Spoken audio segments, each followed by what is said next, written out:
சங்கடஹர சதுர்த்தி வழிபாடு. நாளைய தினம் புதன்கிழமை மாலை 6:44 தான் சங்கடஹர சதுர்த்தி திதி பிறக்கிறது. இந்த திதியானது அடுத்த நாள் வியாழக்கிழமை மாலை 4 மணி வரை இருக்கிறது. மாலை நேர வழிபாடுதான் சங்கடஹர சதுர்த்தி திதிக்கு உகந்தது என்பதால் புதன்கிழமை மாலை நேரத்தில் விநாயகரை வழிபாடு செய்வது சிறப்பான பலனை கொடுக்கும். வியாழக்கிழமை காலையிலும் விநாயகர் கோவிலுக்கு சென்று வழிபடலாம். அதிலும் எந்த தவறும் இல்லை.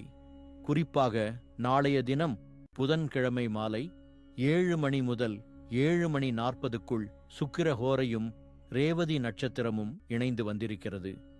இந்த குறிப்பிட்ட 40 நிமிடத்தில் வீட்டின் அருகில் இருக்கும் விநாயகர் கோவிலுக்கு சென்று 2 மண் அகல் விளக்குகளில் சுத்தமான தேங்காய் எண்ணெய் ஊற்றி பஞ்சுதிரி போட்டு தீபம் ஏற்றி கிழக்கு நோக்கி வையுங்கள். தீபசுடர் கிழக்கு நோக்கி எரிய வேண்டும். அந்த விநாயகர் கோவிலிலேயே அமர்ந்து உங்களுடைய சங்கடங்களை பிள்ளையாரிடம் சொல்லுங்கள். இந்த சங்கடங்களையெல்லாம் தீர்த்து வையப்பா, பிள்ளையாரப்பா என்று மனம் உருகி வேண்டிக் கொண்டு தோப்பு கரணம் போட்டுக் கொள்ளுங்கள்.